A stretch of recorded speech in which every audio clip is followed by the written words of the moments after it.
You awaken the most useless S-rank ability in history. A 1 cubic meter storage space. The whole school mocks you as nothing but a delivery boy who can only haul bricks around, but they have no idea how terrifying the true laws of space really are. If you cover half the space over someone's head and leave the other half hanging in midair, then force it shut in an instant. That is right. It becomes an absolute killing move that ignores all defenses. Then, what if you split that 1 cubic meter of space into 10 spaces of 10 cubic centimeters? Each, a cold mechanical voice, echoed through the awakening hall at Zhangcheng No.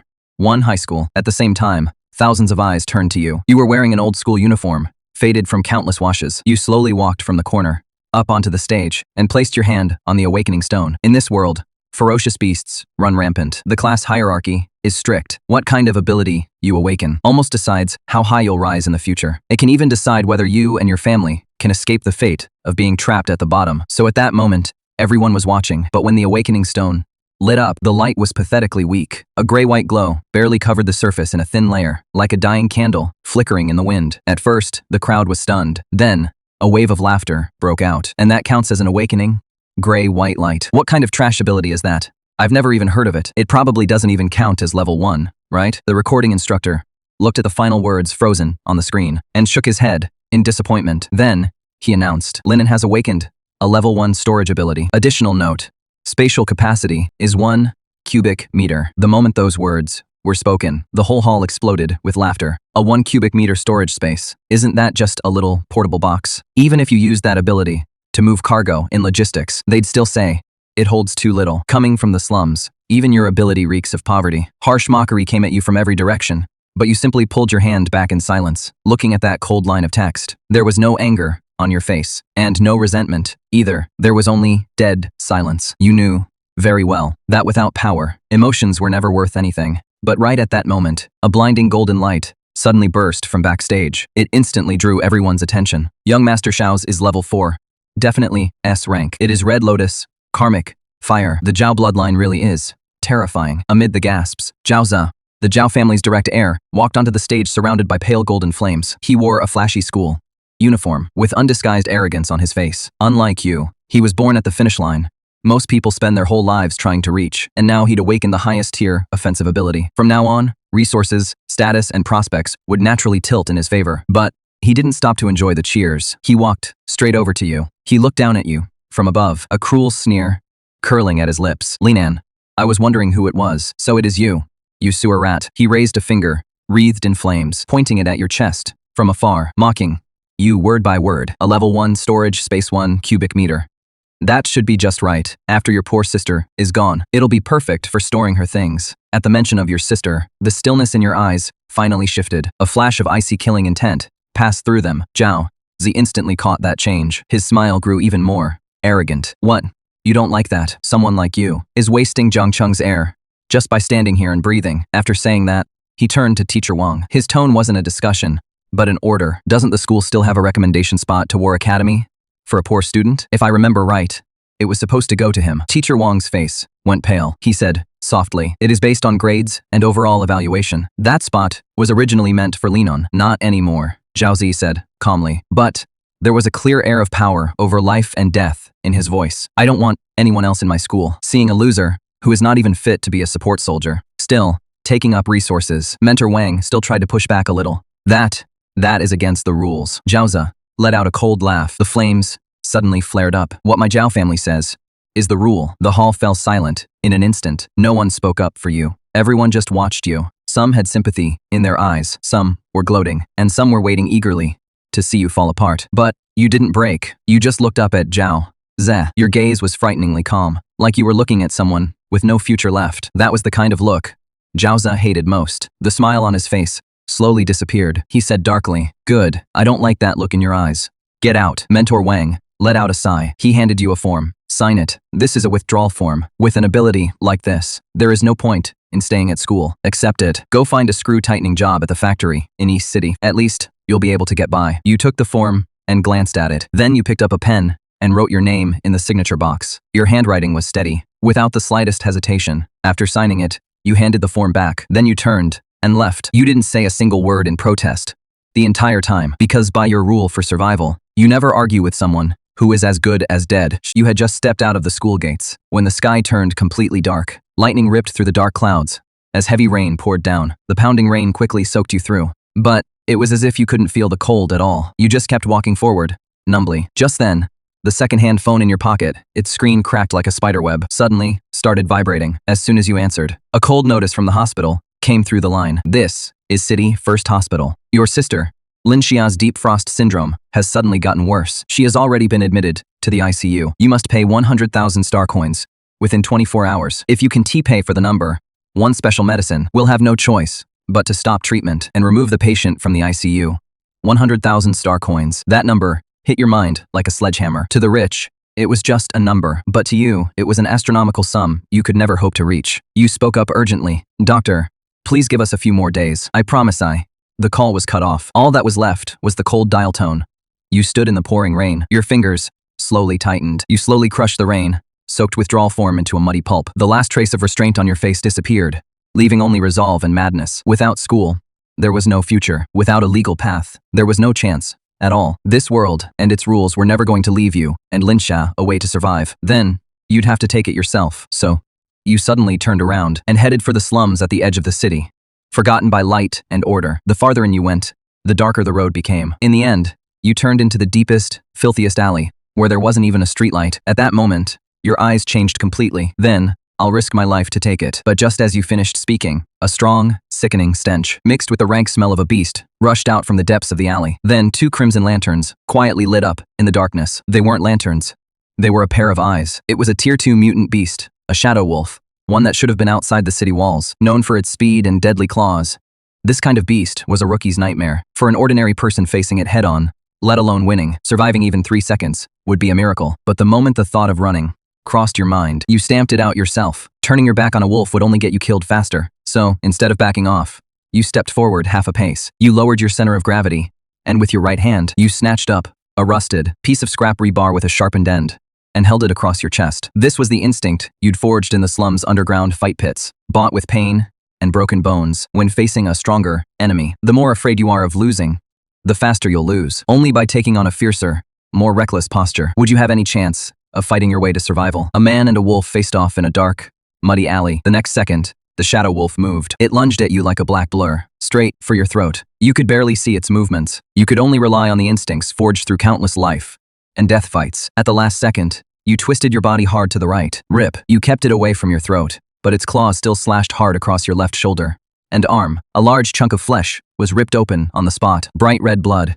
instantly sprayed out. The pain made your vision go dark, but you didn't back down. The pain lit up the viciousness deep in your bones. You let out a furious shout. Using the momentum of the twist, you drove the steel bar hard at its eye. The strike was fast and vicious enough, but in the end, you still underestimated how terrifying a Tier 2 beast was. The shadow wolf forcibly jerked its head aside in midair. The steel bar failed to pierce its eye. It only hit its hard skull with a clang. It sank in less than half an inch before getting stuck. The shadow wolf howled in pain and fury. It violently shook its head. You couldn't keep hold of the steel bar. Your whole body was yanked down and thrown to the ground. What followed was a truly savage fight. You and it rolled together through filthy water and mud. It tore into your flesh again and again with its sharp claws, and you were like a beast that had completely gone mad. You gave up most of your defense. You attacked it with your fists, elbows, knees, and even your teeth. Every spot that could be fatal. 3 deep wounds were ripped across your back, deep enough to show bone. The wound on your shoulder kept bleeding. Your strength and awareness were also fading fast. The longer you fought, the slower you got. Your breathing grew more and more ragged. Finally, the shadow wolf seized its chance. It slammed you hard against the wall. The back of your head jolted. Stars exploded across your vision. The next second, its heavy body came crashing down on you. Its 2 claws pinned your shoulders in place, pinning you into the corner. You couldn't move. It lowered its head. Its stinking muzzle was less than 5 centimeters from your throat. You could clearly see every mark on its fangs. Despair spread through your whole body like ice. But right at that moment, Linxia's pale face suddenly flashed through your mind, still wearing that smile. Brother, you'll definitely become the strongest ability user. Brother, when I get better, I want candied hawthorn from that shop in the south of town. I can't lose. If you lose, what will happen to Linxia? What about the 100,000 new coins? What about those words at the hospital?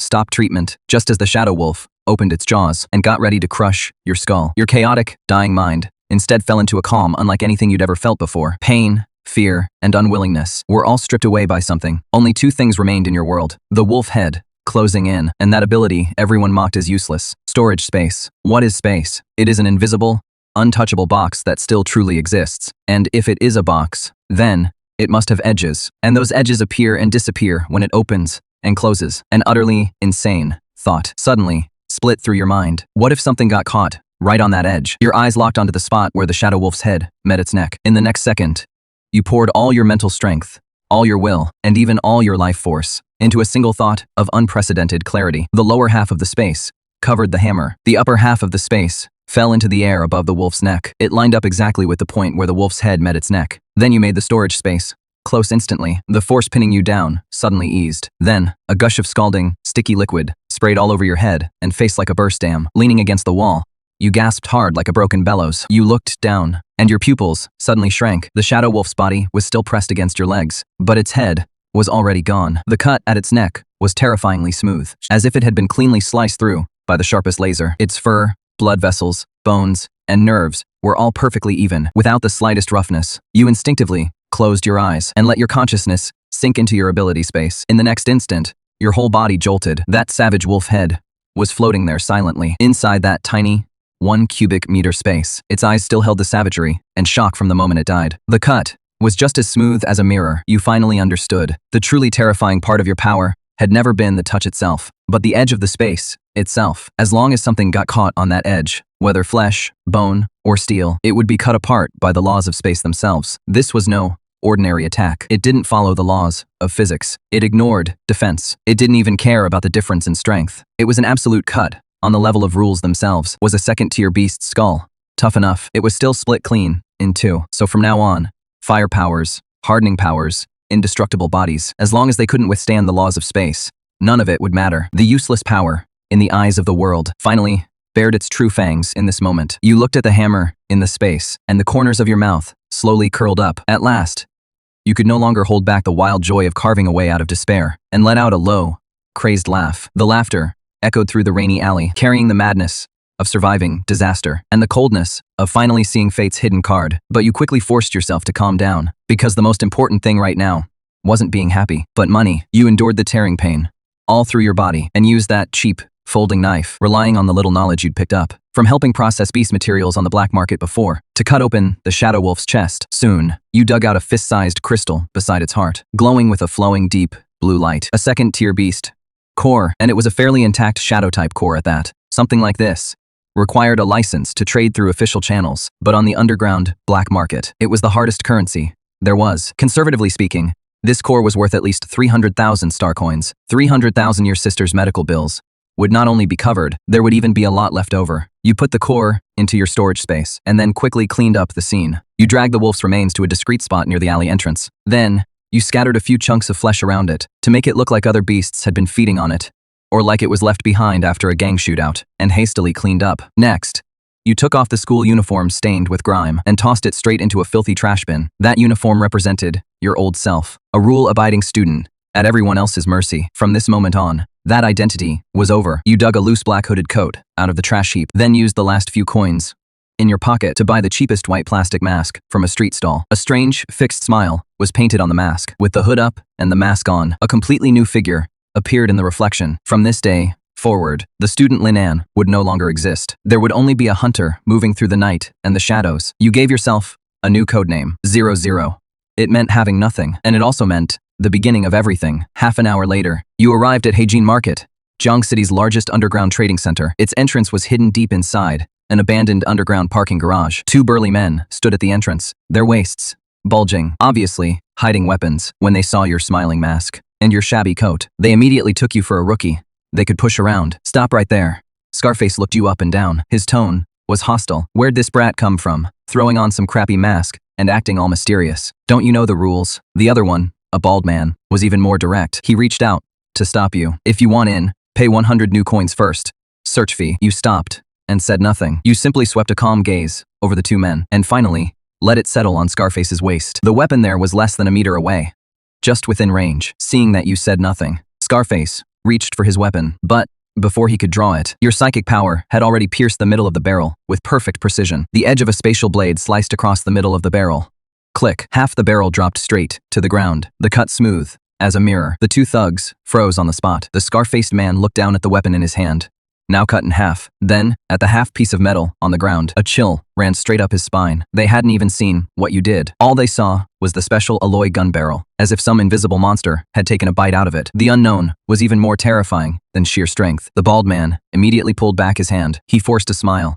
"Please, come in." You didn't spare them a second glance and walked straight into this lawless underground world, ruled only by profit. The inside of the black gold market was much bigger than it looked from outside, and much more chaotic. The air was filled with the smell of machine oil, cheap alcohol, and ozone. The neon lights left every face half lit and half in shadow. There were mercenaries in exoskeletons, black-clad dealers selling banned drugs, and brokers in the corners trading intel and bounty lists. You didn't waste any time. You headed straight for the center of the market, to the most impressive 3-story building. Behind the counter of the Black Gold Merchant Guild, a heavy-set shopkeeper, well over 200 pounds, was polishing a gemstone with his head down. Without even looking up, he asked, "What are you selling?" You didn't answer. You simply held your hand over the counter with a thought. That fist-sized crystal core, glowing with a deep blue light, thudded heavily onto the counter. The fat shopkeeper paused. He slowly looked up. He could barely hide the greed in his eyes, but he was a seasoned black market veteran.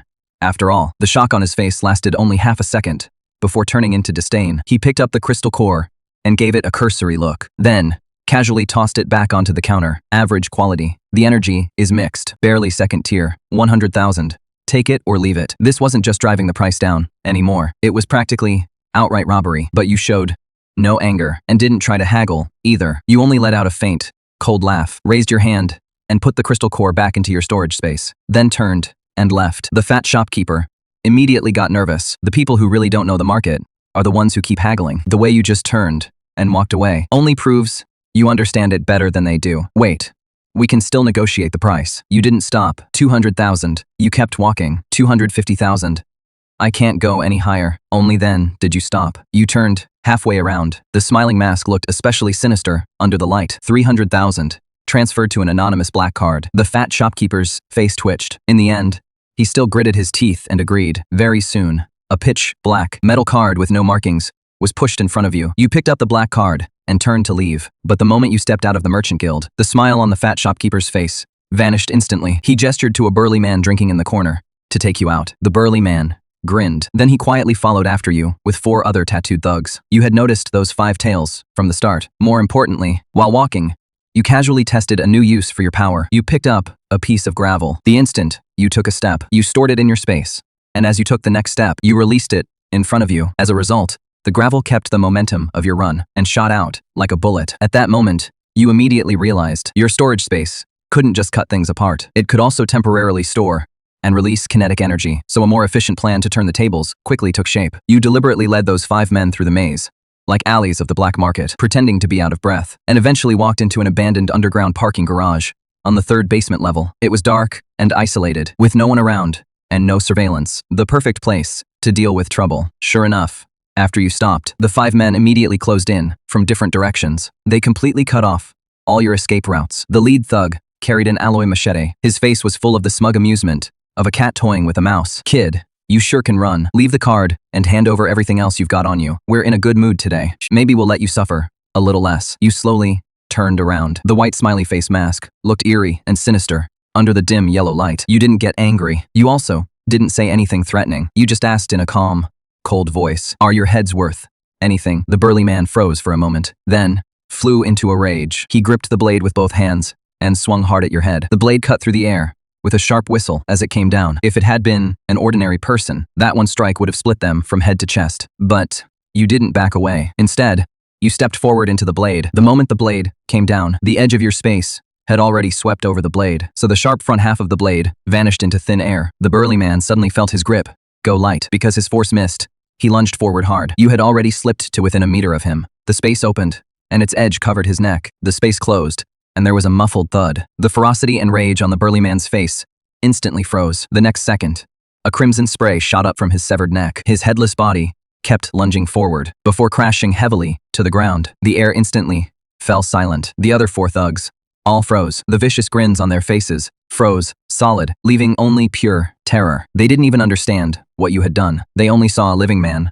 suddenly lose his head. Finally, one of them let out a scream of panic. "Ghost!" The 4 of them turned and ran. But there was no way you were letting them leave alive. You pushed off the ground and shot after the nearest one, like a ghost sliding along the ground. And you stood in the middle, your black trench coat still clean, not a single stain on it. You crouched down and calmly searched through those men. A few minutes later, you stood up. The haul was pretty good. A few hundred in cash, about 30,000 plus stars, and a finely made military-grade alloy dagger. You put the money and the dagger into your space. Then you felt for the black card in your innermost pocket. 300,000 plus this extra 30,000 or so. That's enough. Finally, it's enough. Through that eerie smiling mask, your gaze seemed to pierce through layer after layer of darkness and see that pale little face in the hospital ICU. Even those eyes, once so cold and dead, finally showed a hint of warmth. Shesha, your brother has the money to save you now. After saying that softly, you carefully put the black card back into your innermost pocket. Then, without staying any longer, you turned and left, leaving this blood-soaked parking lot behind in the darkness. Less than 5 minutes after you left, a burst of hurried footsteps came rushing in. The fat shopkeeper from the Black Gold Chamber of Commerce arrived with more than a dozen guards, carrying energy guns. Their aura, fierce and imposing, and stormed into the abandoned parking lot. Where is he? Damn it. 5 against 1 and you still let him get away. Once I catch that punk, I'll personally. The fat shopkeeper's cursing stopped dead the moment he saw the scene before him. The fat on his face trembled violently. His eyes, usually squeezed into slits, were now wide open, bloodshot with shock. 5 bodies, 5 decapitated bodies. His best thugs, including the leader, who had awakened, rank hardened skin, were lying in a pool of blood, like discarded sacks. The cut on their necks was so smooth, you could use it as a mirror. A bone-chilling fear shot from the fat shopkeeper's tailbone, straight to the top of his head. He dropped to the ground with a thud. His legs went weak, and he collapsed into the cold, sticky liquid. His lips trembled. His teeth chattered. This cut, he said, pointing at the smooth, mirror-like wound, his voice thick with tears and terror. No. Scorching. No. Tearing. It was spatial.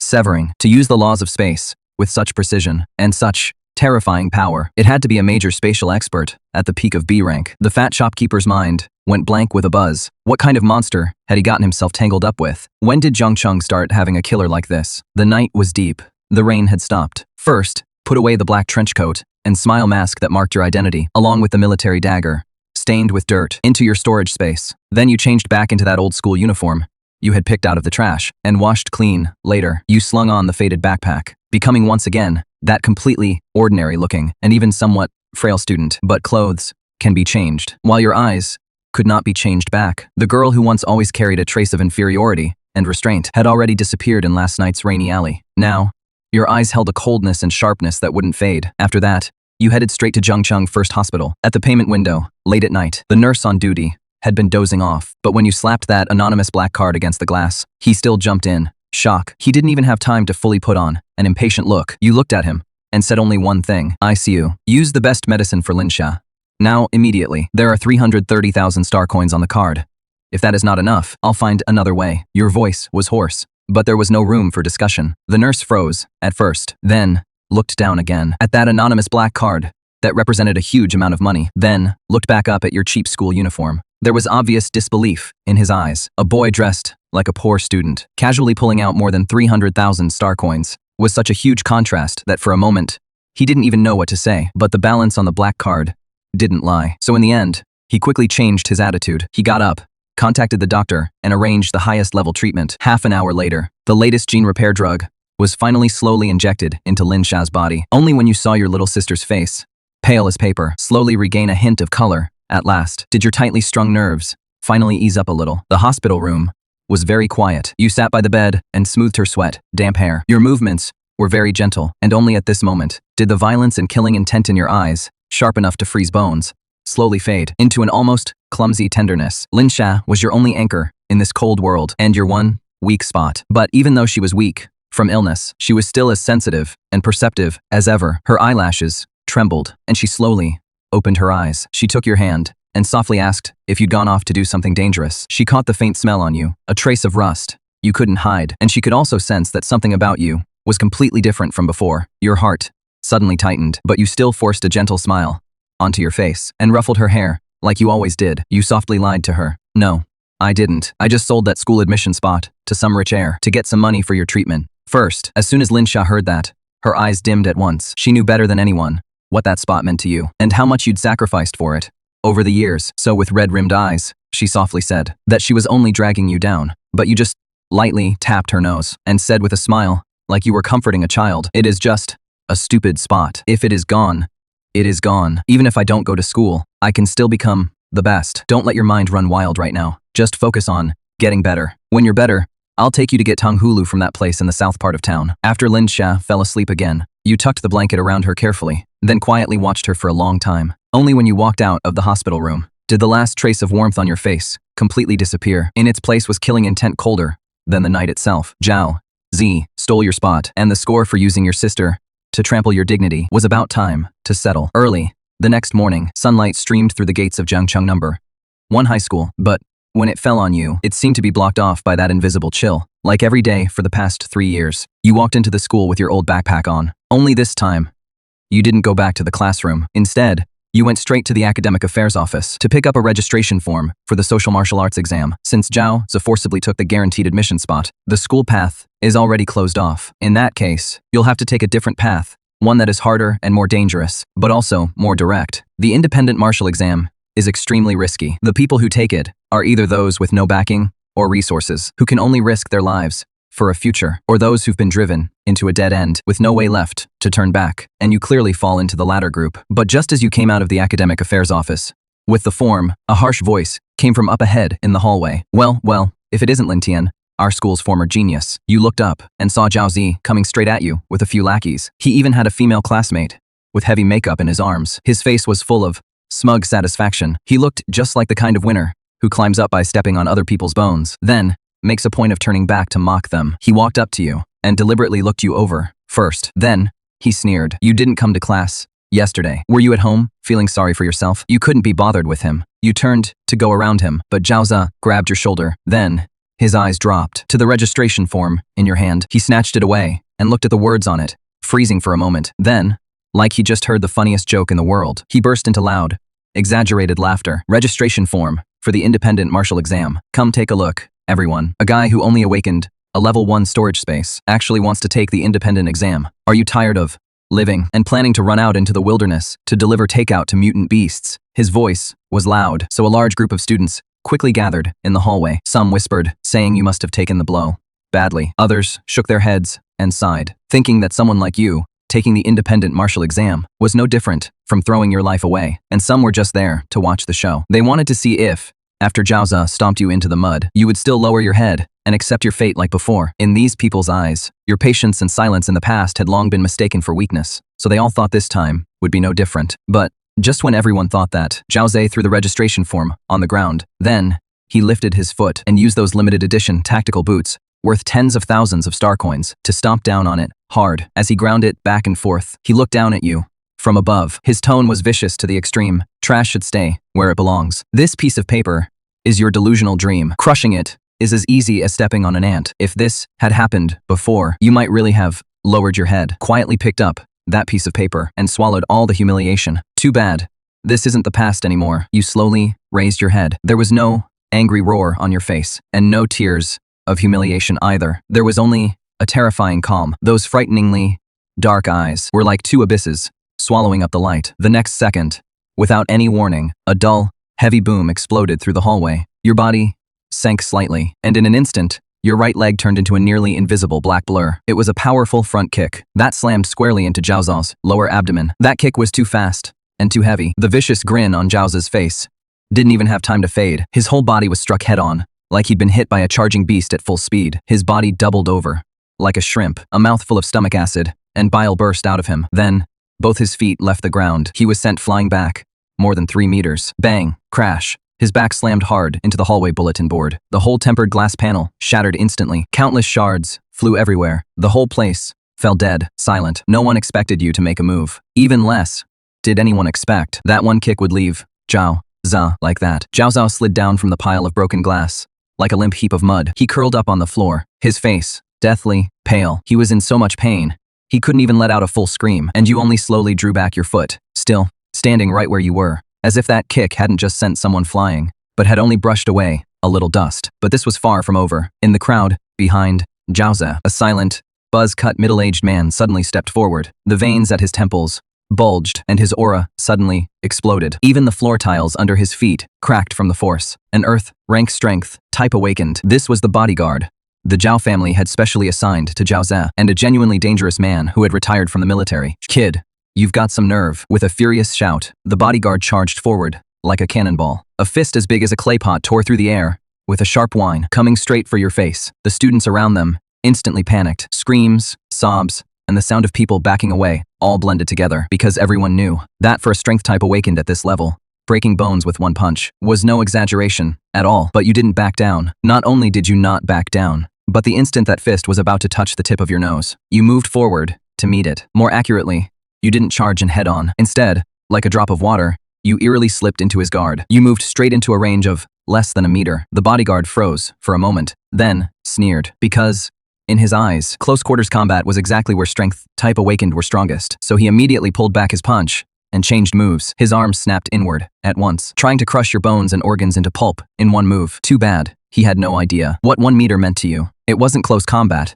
It was an execution. An invisible spatial ripple flashed by. You didn't even make a single unnecessary move. You only let a thought quietly fall in your mind. Space opens, edges covering both arm joints. Space closes, and after a sickening crack, everyone at the school saw the most unforgettable scene of their lives. Just an inch before the bodyguard's arms touched your body, they were cleanly severed at the elbows. The two thick severed forearms, fists still attached, stayed locked in that closing posture as they abruptly separated from his body and then fell onto the tile floor with two sharp thuds. The cut was smooth as a mirror. At first, there was dead silence. Then, the crimson blood seemed delayed by half a second. Before bursting out of those two eerily smooth stumps, it instantly sprayed a huge fan-shaped pattern across the white hallway wall. The bodyguard looked down at his bare shoulders, then at the two severed arms still twitching on the floor. The vicious look on his face completely froze. Only in the next second did the agony really hit his brain, and he let out a scream that didn't even sound human. He dropped to his knees with a thud and rolled around on the floor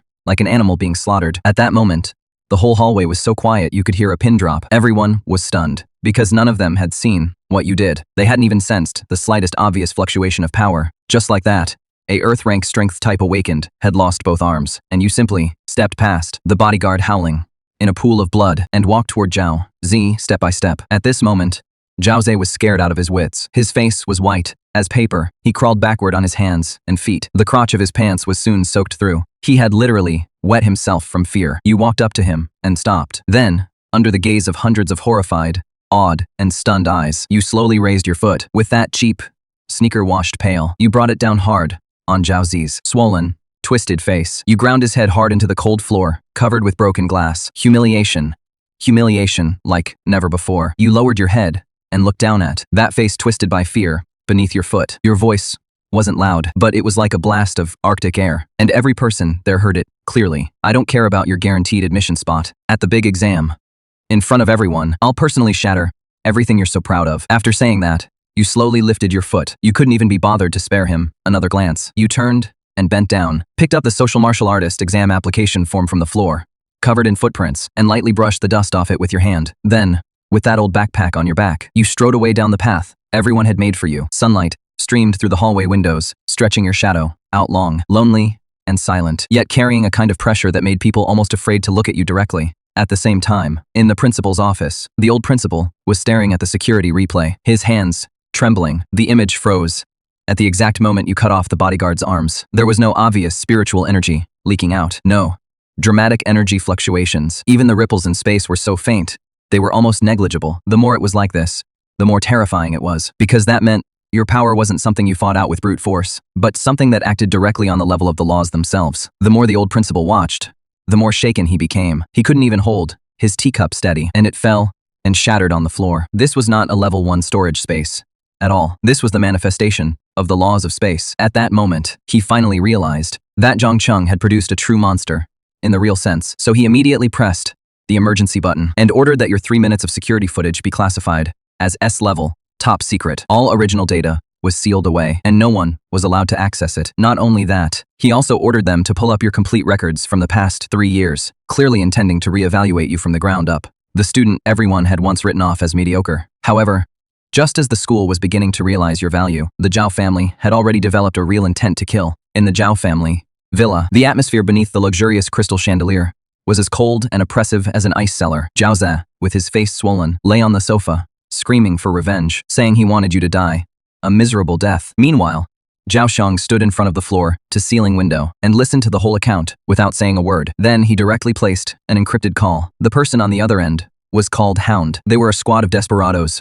who specialized in dirty work and illegal jobs in the wilderness. Zhao Xiang opened by offering 10 million new coins to buy your life. But after learning that you had crippled a high-level bodyguard's arms in a single exchange, Hound immediately raised the price, asking for another 5 million to upgrade their equipment and making it clear that they would only create signs of an accident, and that in the end, the mutant beasts would clean everything up. The military wouldn't be able to tell anything was wrong. Zhao Xiang agreed, without any hesitation. In his view, no matter what kind of monster you were, once you entered the wilderness, sooner or later, you'd end up a corpse torn apart by wild beasts. 3 days later, there were only 2 weeks left until the national talent exam. The Zhangcheng military and education authorities organized one final large-scale, live combat trial. The trial site was Wilderness Zone 07 outside the city. The reason this trial had all the high school seniors so fired up wasn't just because it would directly affect the exam. It was also because the military was offering extremely generous rewards, especially the first place prize, a third-tier energy core worth an immeasurable amount. It was enough to make any awakened green with envy. The school grounds were packed with military hover vehicles. Students gathered in small groups, a mix of excitement, nerves, and anticipation on their faces. Meanwhile, you had a worn-out tactical backpack on your back and stood alone in a corner, completely out of place, with everyone around you. After the hallway fight that day, no one dared come within 3 meters of you. You were like a block of ice, and also like a black hole, making people instinctively fear you and keep their distance. But right then, a striking figure made her way through the crowd and walked up to you. Su Shui, the school beauty of Zhangcheng number 1 High, was also the recognized top genius, awakened with an S-rank ice ability. She had always been the center of attention and praise. She was wearing a white form-fitting combat suit, and her ice blue hair stood out in the sunlight. She looked like a beautiful, but razor-sharp blade of ice. She looked at you, her tone carrying a hint of warning, and her usual air of superiority. The Wilderness Zone isn't a school hallway. You're only level 1. You'd better stick with the main group. Don't lose your life trying to show off. From her point of view, that might have counted as kindness. But to you, this kind of concern, built on the idea that I'm above you and you should listen to me, was annoying from the start. So you just lifted your eyes and glanced at her, then coldly replied with 2 words, "You're annoying." Su Shui froze on the spot. He clearly hadn't expected that lowering himself to warn you would only get those 2 words in return. His anger flared up at once. He turned and left with a cold expression, throwing out, "What an ungrateful fool. Let's see how you fall apart in there." But you simply lowered your head again, as if nothing had happened. To you, people who don't matter and words that don't matter were just noise. Soon, the hovering bus passed through the massive alloy city gates and entered Wilderness Zone 07. It was a completely different world from the city. Towering mutated trees, thick tangled vines, and damp, rotten air, along with the constant feeling of being watched from the shadows. Almost everything here reminded people this wasn't a training ground, but a place where you could truly lose your life. At the instructor's command, thousands of students immediately poured into the jungle. Most of them were smart. They chose to team up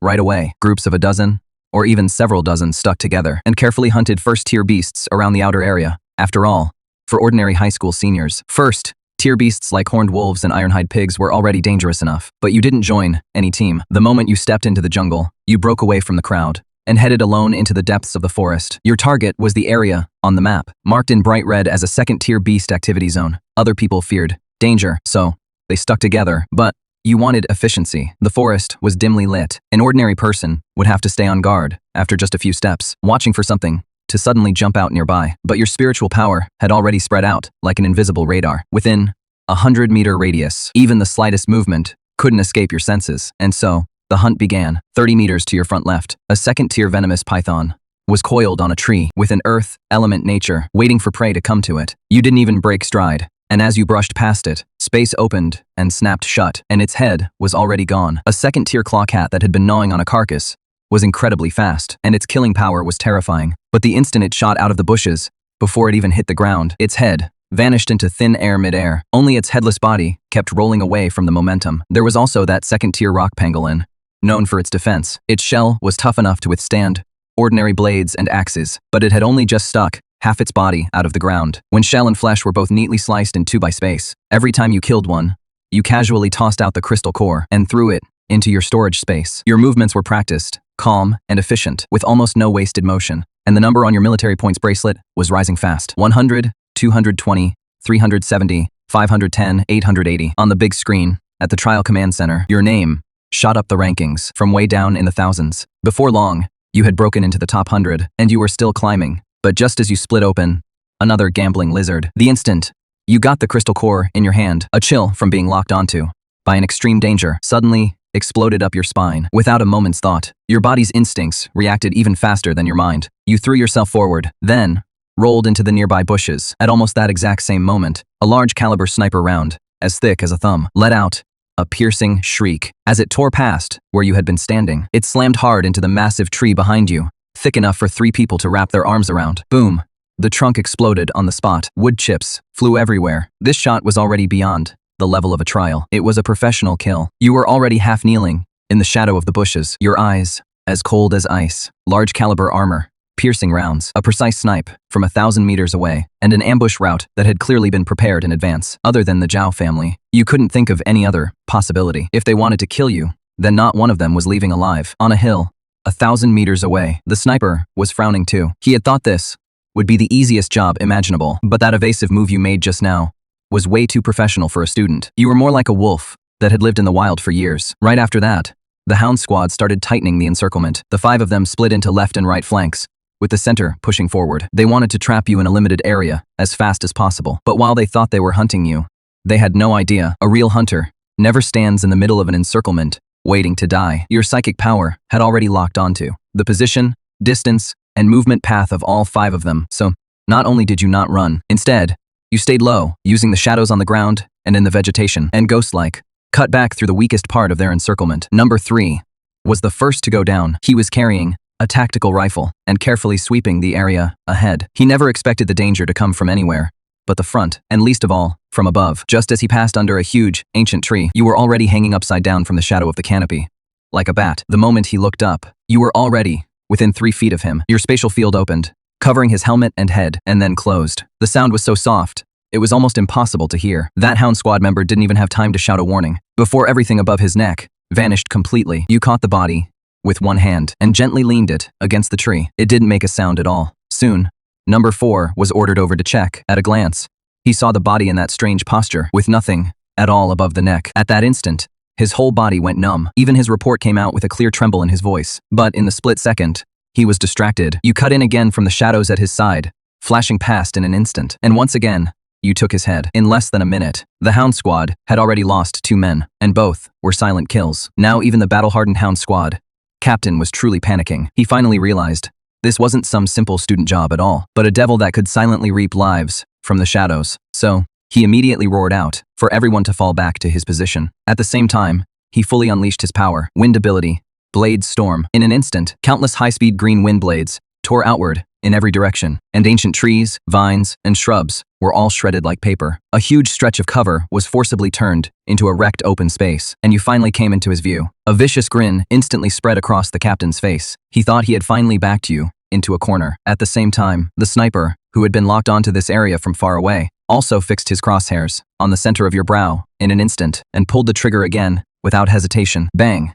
This time, it was a sure kill angle, but you didn't dodge. Just as that custom armor-piercing round was about to touch your skin, at the instant, its spiraling force had already blown the hair on your forehead out of place. 1 centimeter in front of your brow, a tiny storage space, almost too small to see, quietly opened so that bullet, powerful enough to punch through tank armor, along with all the destructive kinetic force it carried, was swallowed whole by space. In an instant, there was no explosion, no deflection, not even the slightest ripple. The storm faded. As the dust slowly settled, in the center of the clearing, you were still standing there quietly, completely unharmed. The sight made the Hound Captain's mind go blank for a moment. Then, you slowly turned your head, your gaze crossing 1,000 meters and landing precisely on the hill where the sniper was hiding. Your lips parted slightly, and you said only 3 words, "Return it to you." The next second, the space before you opened again. That bullet, which had just been trapped by space, shot back out at the exact same speed and the exact same angle, the same way it came, shooting out of space. The sniper on the hill didn't even have time to react. He only saw a rapidly enlarging black dot suddenly appear in his scope, and then, bang, the high-precision sniper rifle in his hands and its custom scope exploded on the spot. The bullet he had fired himself pierced straight into his right eye and blew his entire head apart. Only a very short scream remained on the comms channel, and then everything went completely silent. At that moment, the Hound Captain finally understood that what he had provoked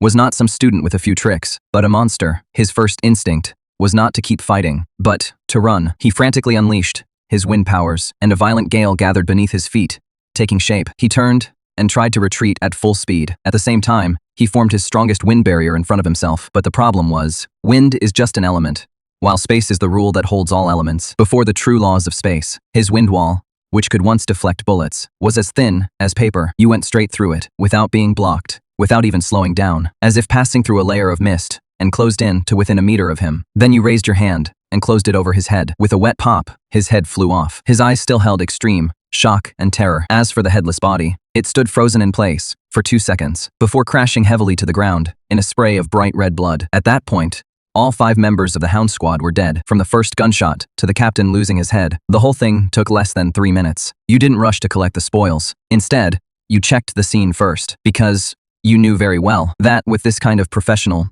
dirty work, the things that really matter usually aren't in the guns or in the backpacks, but in the communication records. Sure enough, it wasn't long before you pulled from the captain's tactical vest a military communicator that was still faintly glowing, and the moment you picked it up, Zhao Shang's urgent, gloomy voice came through. "Hound, is the job done? Did you use the Shadow Beast incense I told you to prepare? As long as you throw that thing onto him, every second-tier mutated beast within 10 miles will be drawn over. When that happens, not even his bones will be left, and the military will only rule it an accident." At that point, you stopped moving, but the emotions churning in your eyes were no longer just killing intent, because you finally understood that the Zhao family was never just trying to use the wilderness zone to get rid of your daughter this time. Their real plan was to use the Shadow Beast incense to turn the entire outer trial zone into a slaughterhouse, and then use the lives of large numbers of examinees to pave Zhao Zaxi's way to a dazzling enough, beautiful enough path to first place. In other words, they want Zhao Zi to climb to the top over everyone else's dead bodies. You crushed the communicator in your hand, then turned and opened the Hound captain's backpack. Soon, several dark red incense sticks, burned down to just a short stub, appeared in your hand. That cloying, nauseating smell almost instantly confirmed what Zhao Shang said. High concentration, Shadow Beast incense, and there was more than one stick. At that moment, the Zhao family had truly gone insane. The ground began to shake violently. It wasn't just a slight tremor, but like the earth itself was turning over. Even the dirt and fallen leaves under your feet were bouncing. Then, deafening beast roars came from every direction. Huge trees were falling in swaths. Dust billowed into the sky. Countless pairs of crimson beast eyes lit up in the forest, rushing madly toward the outer trial zone. A beast tide, one caused by human hands. A terrifying beast tide, far beyond this trial's level. With your abilities, you could have gotten away right then. As long as you hid, no beast would be able to find you easily. But the problem was, if the beast tide really broke through the outer camp and caused heavy casualties among the examinees, then this nationwide ability exam would very likely be postponed. It might even be cancelled outright. And if that happened, the plan you had made to personally crush Zhao Zi in front of everyone and take first place and claim that Tier 3 energy core would be completely ruined by the Zhao family. Since that was the case, there was no way you were going to ignore this beast tide. No one gets to block your path, not the Zhao family, and not these creatures either. So, you didn't retreat. Instead, you charged straight into that flood of beasts, head on. Meanwhile, Outer Zone C of Wilderness Area 07 had already fallen completely into chaos. Su Shui was leading more than a dozen students in holding the line, raising ice walls, one after another. She barely held off the first wave of horned wolves and ironhide boars, but the ice walls were quickly covered in cracks. The mutated beasts outside slammed into them and tore at them like mad. The students all looked deathly pale, clearly about to give out. Some cried out, "What do we do?" Others frantically brought up Zhao Sei, saying, hadn't he always called himself a strong fighter? So why was he nowhere to be seen at a time like this? Then, a girl shouted through her tears, "Don't count on him anymore." When that horned wolf lunged at us just now, he shoved Li Ming out to block it and ran off first himself. That one sentence completely snuffed out everyone's last bit of hope. Zhao Ze, the rich young master who usually threw his weight around and fawned over Su Shui at every turn, when real life and death came, the first thing he thought of was actually using a classmate's life to buy himself time to escape. Su Shui was both shocked and furious, but she had no time to waste cursing him out, because the next wave had already arrived. Seeing that the ice wall was about to completely shatter, she could only grit her teeth and force herself to overdraw her power. Pressing both hands to the ground, she unleashed her wide-range trump card, Ice Age. In an instant, an icy blue wave of cold burst outward. The area nearly 100 meters ahead was instantly covered in frost. More than a dozen Tier 1 mutated beasts charging forward were instantly frozen into ice sculptures. She managed to force the situation under control for a brief moment. However, a skill of that level was far too much for her in her current state. The moment the skill was unleashed, she violently spat out a mouthful of blood, and dropped to one knee. Her face was terrifyingly pale, and the power in her body was nearly exhausted, and at the very moment, her strength gave out. Boom! The ground ahead suddenly exploded apart. Dirt and shattered stones shot into the air. A terrifying beast, over 15 meters long, covered all over in thick black armor, shaped like a prehistoric giant crocodile, but with a savage horn on its head, burst out from underground. A Tier 3 commander, class mutated beast, the ironclad Earth Dragon. The moment it appeared, all the students fell into despair, because this was something that should never appear in a senior year trial, much less for a group of students already pushed to their limit by Tier 1 mutated beasts that they could handle. Sushi understood that too. His powers were completely drained, and he was so weak, he couldn't even lift a finger. He could only watch as the ironclad Earth Drake lowered its massive head, opened its filled jaws, and bit down at him with brutal force. A strong bloody stench hit him in the face. Death was inches away. He closed his eyes in despair. Just then, whoosh, a black meteor tore through the dim forest canopy from the treetops, dozens of meters above. It came crashing down in a way that defied the laws of physics. Boom!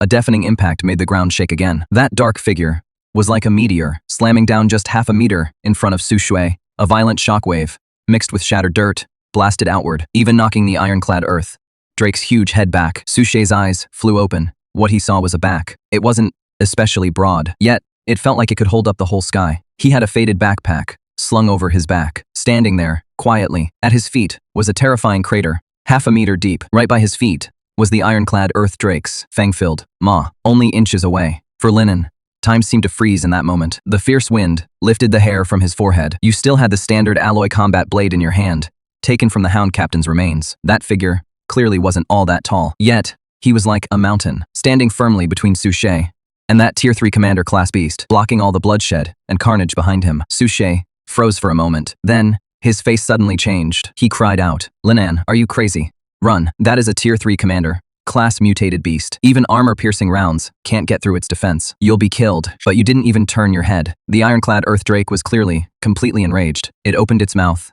and roared, the shockwave from its roar knocking all the nearby students unconscious. Then, its massive tail, covered in bone spikes, swept across like a giant steel whip, shattering huge trees and rocks in its path with unstoppable force. If you take it head-on, you'll definitely lose. But if you fall back, everyone behind you will die too. In that split second, your mind had already made the call. A 1 cubic meter space isn't enough to contain this beast's whole head. A normal cut wouldn't do much to it. If you want to kill it, you can only start at its weakest point and strike straight at the vital spot. So just as that steel whiptail was about to hit you, your waist bent sharply backward at an unbelievable angle, and you barely avoided the blow by a hair. Then, instead of backing off, you kicked off with both legs from that position and shot toward the ironclad earthworm like a shell fired backward. Su Shui went pale at the sight. To him, this wasn't fighting back at all. It was suicide. Sure enough, when the ironclad earthworm's strike missed, it raised a massive claw, the size of a small truck, and stomped down on you. But at the exact moment that shadow completely covered you, your charging body suddenly dropped low. In an extreme slide, you slipped through the gap beneath the falling claw and barely slid right under its belly. It slammed into the ground with a thunderous crash,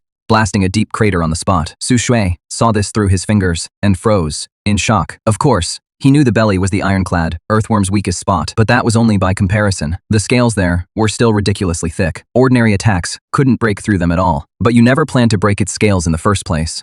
The space under the beast was cramped. Foul-smelling slime mixed with dirt kept dripping down. You steadied yourself and casually threw away the alloy combat knife, which was now completely useless. Then, you raised your head and, relying on your senses, locked firmly onto the violently beating heart inside its body. The next second, you slowly raised both hands and slammed them against that cold, hard patch of scales. Not a slash, not a charged attack, but a touch so strange, it was almost eerie. Without a sound, spatial ripples passed through the scales and opened directly inside the ironclad earthworm's chest cavity. At that moment, your eyes were cold as judgment. Then, the command was given. A 1 cubic meter space of absolute darkness, wrapped precisely around that car-sized heart. Then it snapped shut hard. A deeply muffled slicing sound came from inside its body. The ironclad earthworm's thunderous roar stopped cold. Its massive body suddenly went rigid. The brutality and madness in its scarlet eyes quickly faded. All that was left was confusion and fear born from pure survival instinct. It was clearly unharmed on the outside, yet it could clearly feel that the source of all its power had suddenly vanished, and in the instant, it froze up. You slipped out from under its belly. You didn't even look back. 2 seconds later, boom, that steel beast, the size of a hill, completely lost its support and came crashing down. Even the ground shook. Through the cloud of dust, Su Shui stared blankly at the beast, which had no visible wounds on the outside, yet was already a lifeless, third-tier commander. He looked like his soul had been sucked out. His ice age couldn't even hold it back for a moment, yet the person everyone mocked as a useless level 1 weakling killed it on the spot with a single touch. This was no longer just a difference in strength. It was something he simply couldn't understand, and you had already walked over to the beast with a thought, a huge earthworm heart, as big as a tire, with a top sliced, as smooth as a mirror, thudded onto the muddy ground, expressionless. You reached your hand inside it, and soon pulled out a fist-sized, pitch-black, diamond-shaped crystal that looked like lava was flowing inside it. A third-tier commander, class Earthworm Core, Suchet finally managed to regain a bit of awareness. His voice was dry, as he said, "Lenin, what exactly are you?" But you only gave him a cold look. The 3 words, "Don't block my way," shut down every question he had. Then you grabbed the ironclad Earthworm's vicious horn. Taking a deep breath, you actually swung the massive creature, weighing dozens of tons, up into the air. Step by step, you walked toward the trial camp. That figure, not especially broad or imposing, dragged that mountain-like beast. Behind it, in the dim forest, under a sky full of beastly roars, it looked like a scene of a god or demon descending to earth. Suchet stared blankly at the scene. Then, he thought of how classmate Lin Zhengqi had run for his life, and the disgust and contempt in his heart nearly peaked. Meanwhile, your back was carved into her mind, like a brand. At the same time, temporary Camp 07 in the wilderness was already in complete chaos. The outer defense line was about to collapse. The soldiers were desperately trying to get the students to fall back. Inside the command center, the colonel stared at the large mass of red dots closing in on the radar. His face was dark with anger as he berated the intelligence department. Just then, Zhao rushed in, stumbling and scrambling. He dropped to the floor and cried out through tears, "Sir, I know where the beast tide came from. It was Lin and Anne.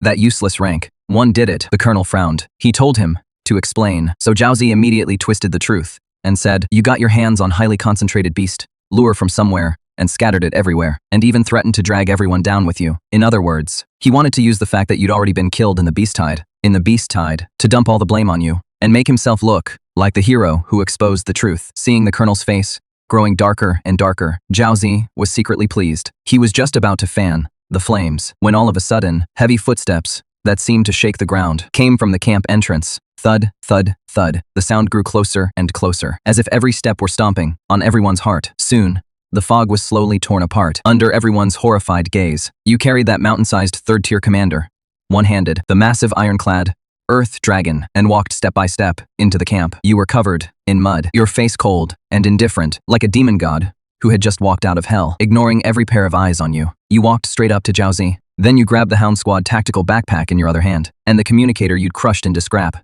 and slammed them hard at his feet. "The Zhao family owes me an explanation. Are these yours?" The deathly silent camp seemed to have all life drained out of it.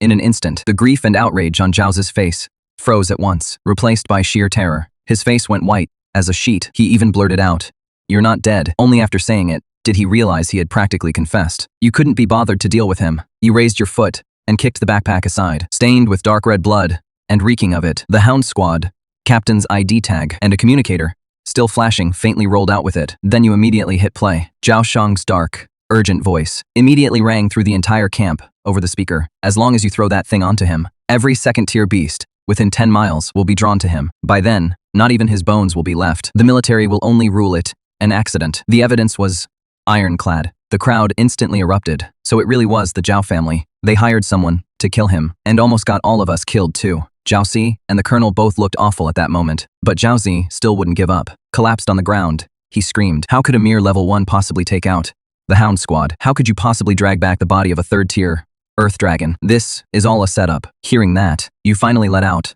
a cold sneer. "Level 1. You raised your hand and held up a student monitoring wristband, stained with grime. "So, you're saying a level 1 just happened to pick up the evidence of your crime." The next second, you forcibly cracked the wristband's access lock. A clip was projected onto the command center's giant screen. In the footage, a horned wolf lunged forward. Not only did Zhao fail to save anyone, he actually shoved Li Ming, who was beside him, in front of himself as a shield. Then he turned and ran for his life without looking back. The frame finally froze on his twisted, vicious face, warped by excitement. If the recording only enraged everyone, then this footage completely lit a fire under their killing intent. "Zhao, pay with your life for my brother's death. Scum like him doesn't deserve to live." But just then, Suchet also arrived, supported by several girls. Her face was pale, but she still gritted her teeth and testified in front of everyone. "I can prove that Zhao abandoned his classmates in the middle of the fight and ran for his own life. And Lin An was the one who saved all of us." With an S-rank prodigy testifying in public. Zhao Zi's last bit of resistance was completely crushed. The colonel took a deep breath, then suddenly turned and gave the order. Take Zhao Zi into custody. Enforcement team, transfer him to the military court for the highest level of trial. Zhao Zi completely broke down and let out a shrill scream, calling for his dad. And just as the enforcement team was about to grab him, who dares lay a hand on my son? A furious roar rang out like thunder. A terrifying fifth rank pressure so strong it seemed to freeze the air, swept across the entire scene. The students almost all dropped to their knees at once. The weaker ones passed out on the spot. Then, a lavishly dressed middle-aged man appeared in front of Zhao Zi in an instant and protected him behind him. It was Zhao Shang, the Zhao family head. He didn't even look at the evidence on the ground. Instead, he stared straight at you, his killing intent surging. You brat! How dare you slander me and ruin the Zhao family's reputation? No one can save you today. Before he even finished speaking, a giant energy claw was already coming down hard toward your head. Is fifth rank really that impressive? You stood there without the slightest fear in your eyes. All that was left was the urge to destroy everything. After being pushed too far, your spatial blade had already started to twist quietly in front of your forehead, ready to risk serious injury just to cripple one of Zhao Shang's arms first. But right at that critical moment, how dare you?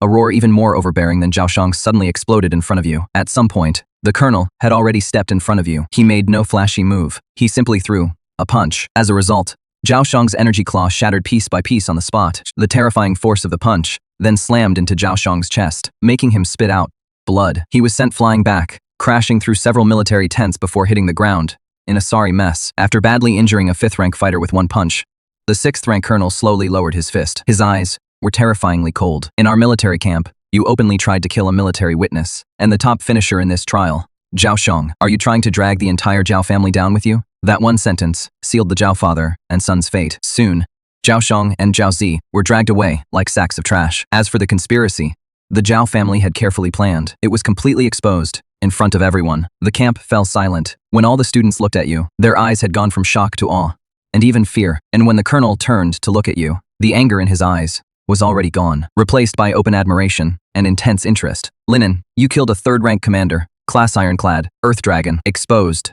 the criminals, and earned outstanding credit for saving your classmates. By unanimous decision of headquarters, you are the top winner of this joint trial. As he spoke, he took a specially made metal case from his adjutant and handed it to you. This is your reward, the third-rank Earth Dragon Energy Core. Then, he made another offer that could drive countless people crazy. Also, on behalf of the Eastern Military District, I formally invite you to skip all the steps and join the Azure Dragon Special Operations Team directly. You took the case and felt the powerful energy inside. The weight on your heart finally eased a little, but then you still looked up and slowly shook your head. Sorry, sir. Before I enlist, I have to use it to save my sister's life first. You raced all the way back to First Central Hospital, but fate seemed to be mocking you on purpose. When you pushed open the ICU door, the scene you had expected, your sister sleeping quietly, was nowhere to be seen. Instead, there was a piercing alarm loud enough to tear at your ears. The room was as cold as an ice cellar. Lin Xia, on the hospital bed, was covered in a visible layer of frost from head to toe. Even the metal rails and the edges of the blanket had formed jagged ice crystals. Her lips were blue, purple, and her breathing was so weak, it was almost gone. All the readings on the monitor were flashing red nonstop. Your mind went blank as you rushed over to the attending doctor. Your voice was hoarse. What is going on? Wasn't she fine before I left? The doctor was soaked in cold sweat, and he was talking so fast, he could barely catch his breath. It mutated.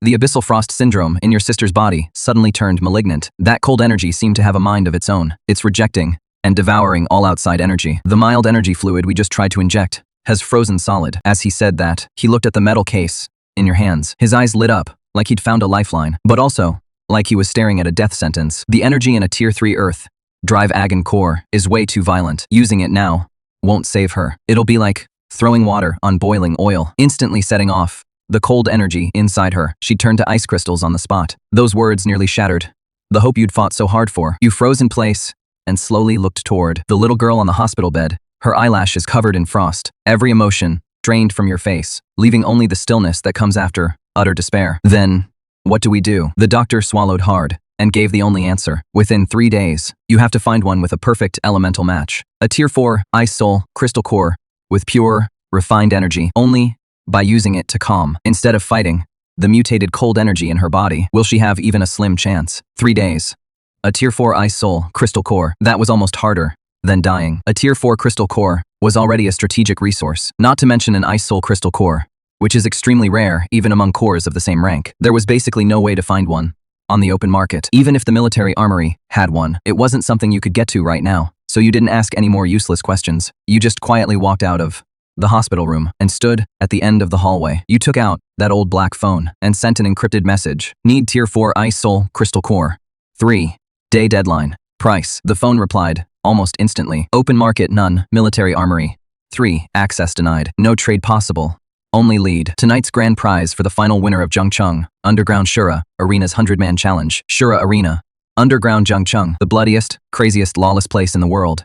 The 100-man challenge. In one night, you fight 100 desperate men chosen from prisons, battlefields, and the wastelands. No one leaves alive until it's over. No breaks. In between. In 100 years, only 3 people have succeeded. The failure rate is basically 100%. But after you looked at the ICU room door, with the red light on, all the hesitation in your eyes disappeared. Since there was no other choice, you'd kill your way through and carve out a path. At midnight, in the old industrial district, inside an abandoned steel plant, it had been turned into a massive underground arena. The air reeked of sweat, alcohol, and all kinds of foul smells. Heavy metal music was deafening. Thousands of spectators were screaming like crazy, wearing that pale, stiff, smiling mask. You walked into the backstage registration area. The burly man with a scorpion tattoo, in charge of registration, just glanced at you, then sneered and told you to get lost. He said this was a killing ground, not a place for kids playing pretend. You didn't waste any words on him. You simply picked up the stained life and death waiver and bit down hard on your thumb. Blood welled up.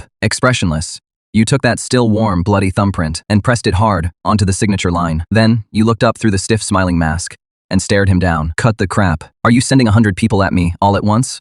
Or one at a time? That burly man had been around this killing ground for over a decade. He had seen desperate men, and he'd seen lunatics too. But even he felt a chill run down his spine from that look in your eyes. He didn't say another word. He just handed you a black number tag. 9527. Then you turned and walked toward the iron door, leading to hell. Your first opponent was Black Ape, a peak, second-tier beast, type superhuman. He stood over 2.5 meters tall, covered in black fur, and immensely strong. He was notorious for his brutality. The crowd had been jeering and laughing, thinking a skinny thing, like he wasn't even enough to get stuck in his teeth. But the moment the referee called for the match to begin, Black Ape charged with a furious roar, almost smashing your head to pieces on the spot. But just before he touched you, you only shifted slightly to the side and slipped right past that massive body. Then came a soft pop, and Black Ape slammed into the iron cage. Then, under thousands of watching eyes, his head, still wearing that savage grin, slid cleanly off his neck. Bright red blood shot into the air. The whole arena went silent at first, then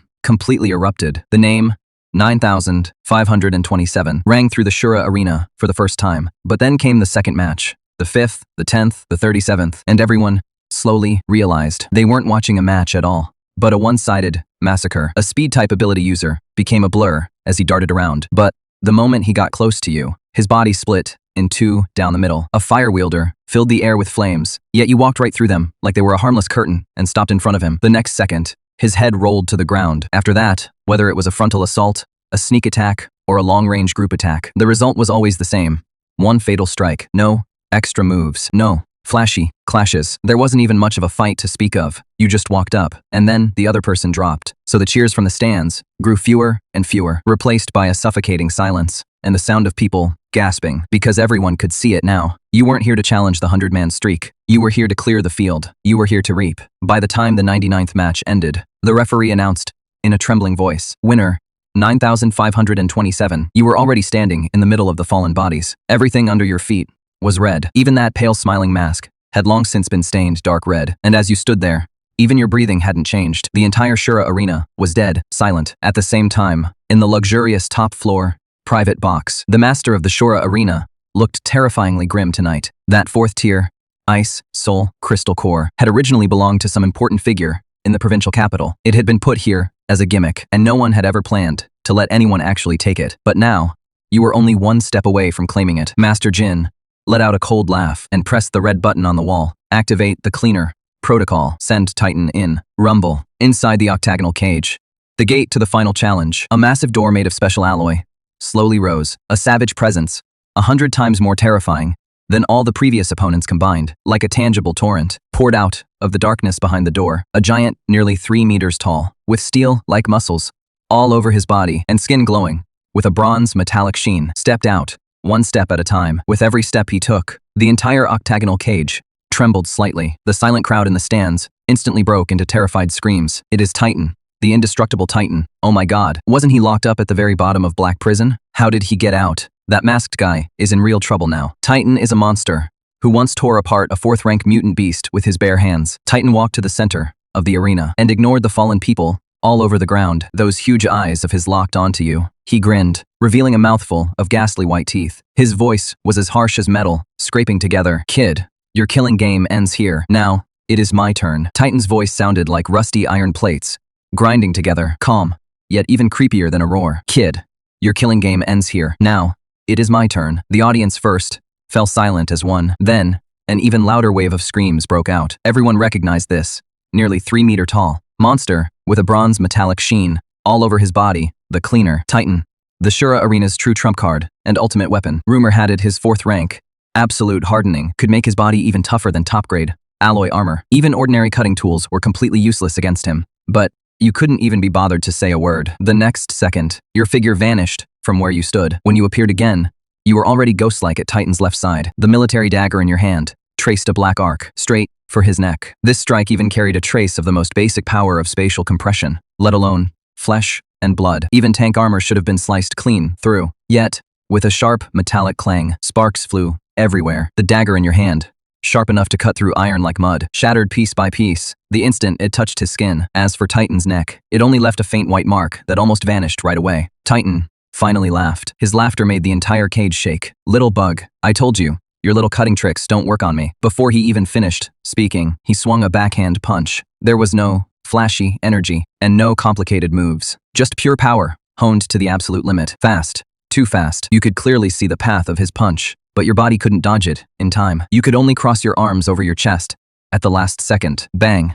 The punch hit like a maglev train charging at full speed, slamming hard into you. The blow sent you flying backward and crashing into the alloy mesh. The metal mesh instantly bulged outward into a huge human-shaped dent. Then a mouthful of blood spilled from beneath the edge of your mask, staining the combat suit across your chest red. The whole arena went silent in an instant. Then, even wilder cheers broke out. The fear from watching you cut down 99 people in a row had left them too scared to make a sound. Now, as if they'd suddenly found a way to let it out, they screamed at the top of their lungs, waiting to see you get crushed. In the private box, Master Jin picked up his wine glass again, looking smug and completely at ease. In his eyes, you were nothing more than someone using strange tricks to bully others, while Titan stood for real power. Yet leaning against the metal mesh, you slowly wiped the blood from the corner of your mouth, but your eyes were still as cold and calm as ever. You had already reached a conclusion. Ordinary spatial cutting was not absolutely invincible. When a target's material density and energy structure became strong enough to pass a certain threshold, the shearing force created by closure would be greatly weakened. In other words,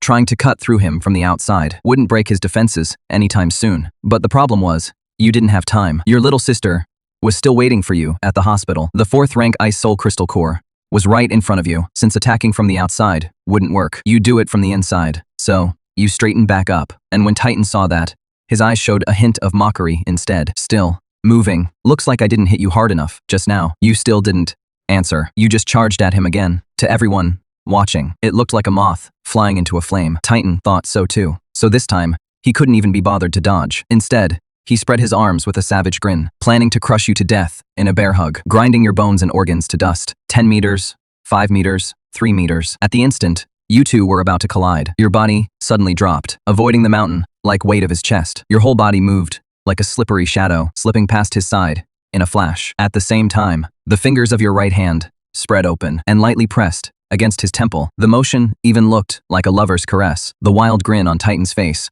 hadn't even faded yet, but your eyes were already filled with nothing but icy coldness. Crazy space, activate. This time, it wasn't cutting from the outside, nor was it closing in to take his head. Instead, it opened directly inside his indestructible skull, right in the core of his brain, protected by layers of thick bone, forcibly carving out a cube 1 centimeter on each side. The space existed for only an instant, and then returned to normal, the most fundamental law of the universe. In that brief 1/10,000th of a second, completed a cycle of creation and annihilation. Titan froze. His gaze, expression, and movements all froze in that instant. Then, a thin stream of crimson liquid slowly trickled from his left ear. Then came his right ear, nostrils, the corners of his eyes, and the corners of his mouth, 7 streams in all. They slowly ran down that bronze-colored face, forming an utterly bizarre pattern. The next second, thud, that hill-like body fell straight down. It slammed heavily onto the floor of the octagon. Titan the Scavenger, a fourth-tier body enhancement powerhouse, died on the spot. The entire arena instantly went silent,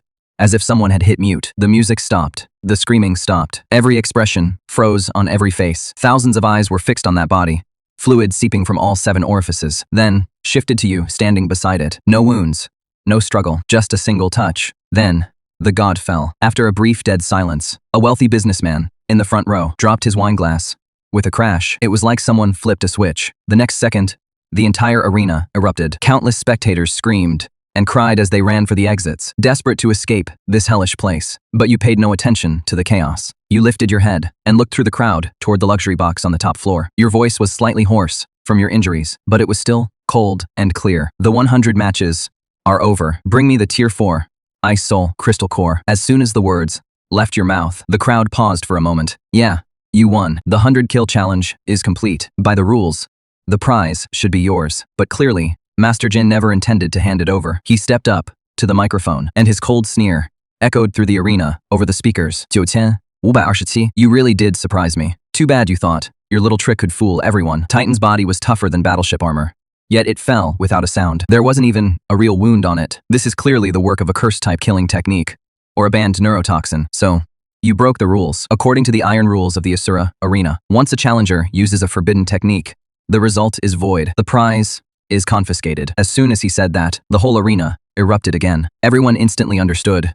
This was a blatant setup. What he wanted tonight wasn't just a crystal core. He wanted that strange secret technique of yours that ignored defenses and killed in one strike. He wanted to swallow up both you and the treasure. Then he added, putting on a show of generosity, but I can give you a way to live. Hand over your secret. I'll let you live. I can even make you the most valuable dog under my command. You stood there and slowly raised your head. At that moment, the last bit of patience in your eyes finally shattered. You played by their rules. You fought your way through the 100-kill challenge with your life and your wounds on the line. But now, the house is telling you, you won. But I don't accept it. Then, there is nothing left to say. You just let out a soft laugh. That laugh completely enraged Master Jin. He immediately ordered, take him down, dead or alive. I want his secret. Dead or alive.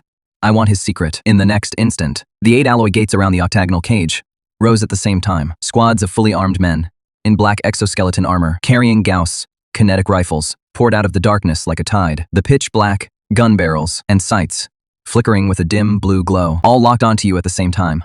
100 men in total, and every one of them was a battle-tested veteran. The audience completely lost it. The survivors pounded on the doors like mad. Everyone knew that once the Shura Arena cleanup unit was deployed, this place would truly become a slaughterhouse. And you stood at the center of the encirclement and slowly tossed aside the shattered remains of the dagger in your hand. Since they refused to play by the rules, then your rules are the only rules that matter. Open fire. At the captain's command, more than 100 Gauss rifles opened fire at once. A dense barrage of alloy rounds tore through the air from every direction, weaving a death trap with no blind spots. In an instant, it completely swallowed your figure. Smoke, fire, and shrieking blasts erupted all at once. But when the gunfire finally stopped, you were still standing there, completely unharmed. Within a 1-meter radius around your body, space had already twisted into a bizarre shape, like a funhouse mirror. Thousands of alloy rounds, powerful enough to pierce a tank, had all been swallowed into that distorted space. They hung motionless in midair, like insects trapped in amber. Their kinetic force had been forcibly stripped away and sealed. And after being compressed and grinding against one another in that narrow space, the bullets even began to glow red and hum nonstop.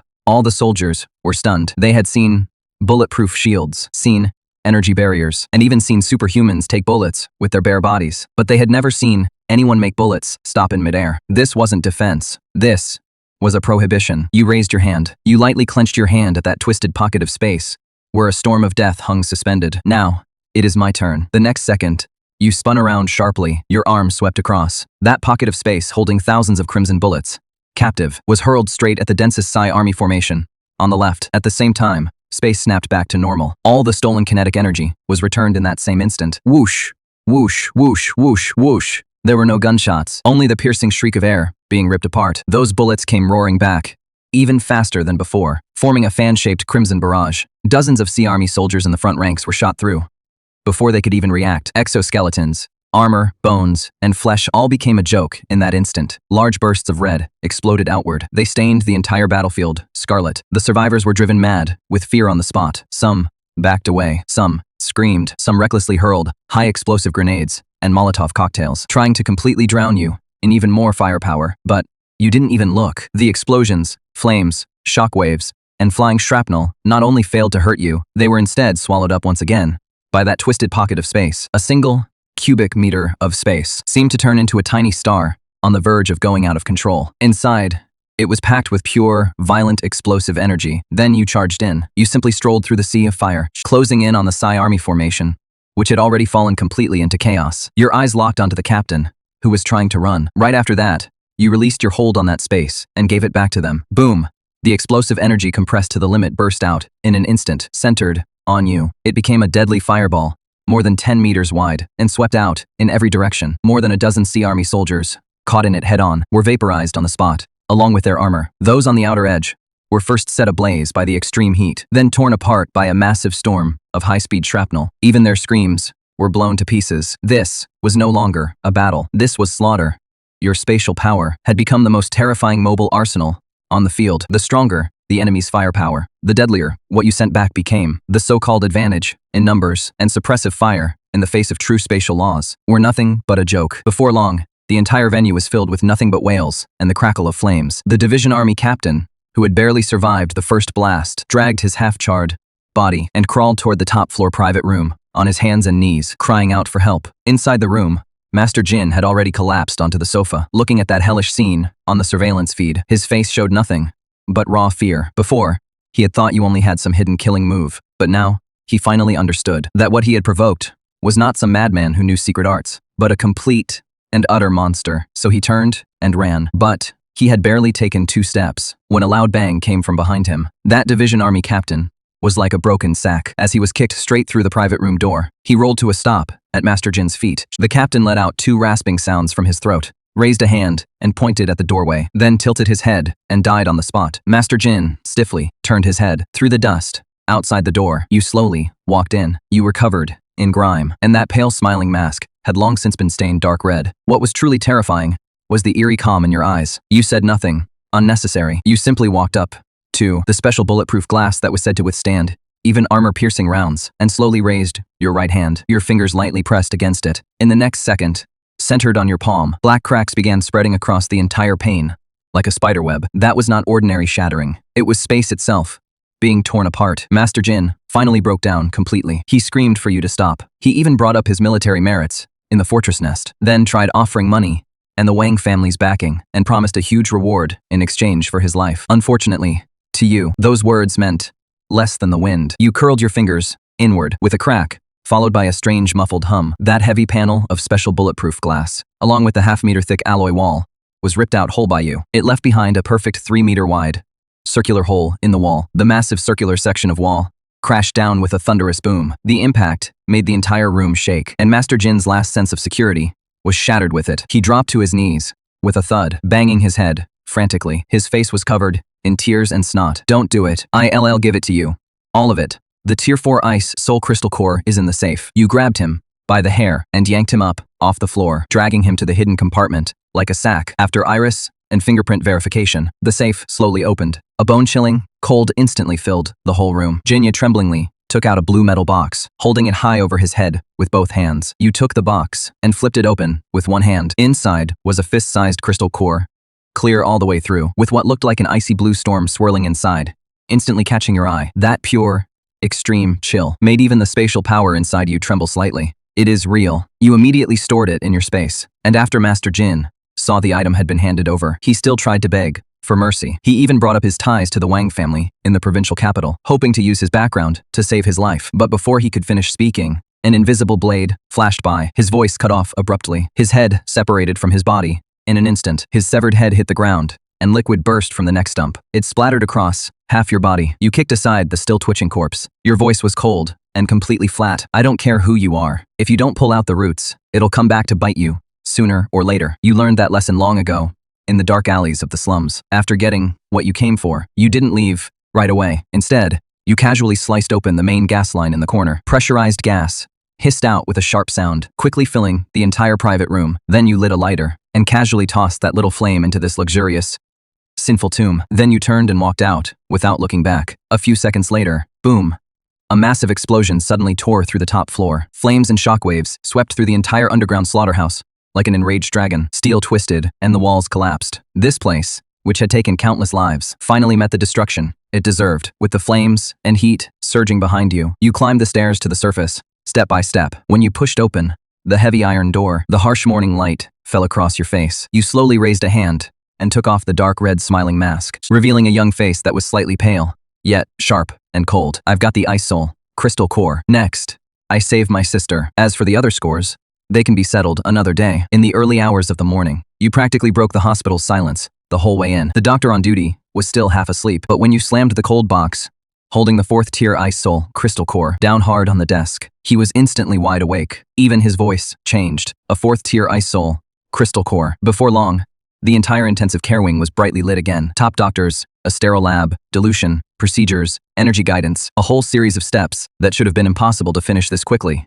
At that hour, were all forced into motion by this crystal core. You were already standing outside the sterile observation room, staring through the glass at Ling Yin on the hospital bed. The diluted, ice blue energy was being fed into her body, little by little, through precision instruments. At first, the vital signs on the monitor were still fluctuating wildly. You could almost hear your own heart pounding. But moments later, the change finally came. The deadly layer of frost on her face began to slowly fade. The bluish tint in her lips also slowly started to fade. Her heartbeat, once so weak it was almost gone, rose steadily, from 30 to 40 to 50, and finally stabilized within the normal range. The piercing alarms that had been blaring through the room also fell silent one by one. It wasn't until the first ray of morning sunlight shone into the hallway that the attending physician finally took off his mask, his face full of exhaustion, but unable to hide his excitement. It worked. Her bodily functions have stabilized. Now, she just needs rest and recovery. It was as if that moment suddenly pulled away the last support, holding you up. The nerves you had kept taut for half a month finally relaxed completely. A crushing wave of exhaustion instantly washed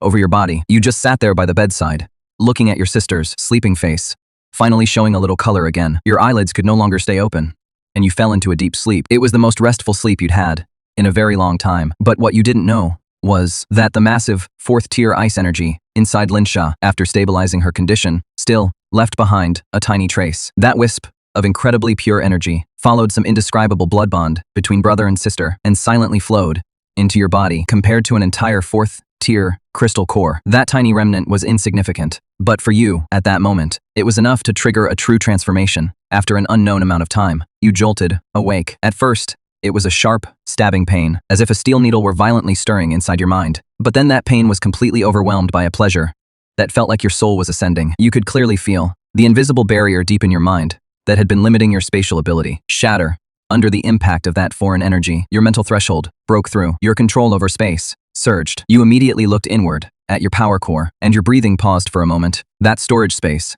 which had originally been only 1 cubic meter, now seemed to be torn open by an invisible giant hand. Its capacity skyrocketed. 2 cubic meters, 5 cubic meters, 10 cubic meters. In just a few breaths, the space that had once been like a small box expanded straight into a warehouse. But that wasn't even the most important part. The moment the expansion was complete, a brand new law imprint was quietly etched into the space core. With a slight shift of your thoughts, you pulled a glass of water from the nightstand into the space. Then you activated that mental imprint. Buzz.